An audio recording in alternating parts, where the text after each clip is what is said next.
Julie, qui envisage de louer la maison pour assurer un avenir à sa fille, Vas-y, je vous en prie. Merci. va rapidement déchanter. Alors, il faut savoir que votre fille est ce qu'on appelle une petite nièce. Alors, au niveau fiscal, elle est taxée au taux de 55. C'est-à-dire qu'en quelque sorte, hein, le premier héritier de cette succession, ça n'est pas votre fille, c'est l'État.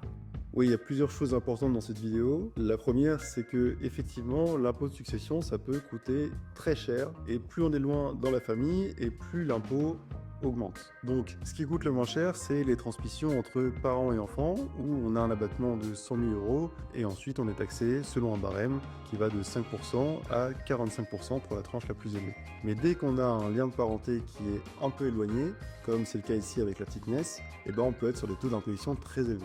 Par exemple, les frères et sœurs, ils ont des taux qui vont de 35 à 45%.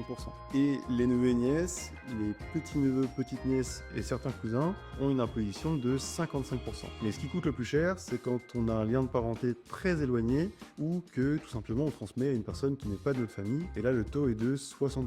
Donc plus de la moitié de la succession part en impôt. Le deuxième élément important dans cette vidéo et qu'il faut avoir en tête, c'est que les droits de succession, ils doivent être payés dans les 6 mois qui suivent le décès. Donc ici, la petite nièce reçoit un bien immobilier, elle doit payer 130 000 euros d'impôt, et ben ce qu'explique sa mère, c'est que ça va être très compliqué de trouver l'argent en 6 mois pour payer 130 000 euros à l'État.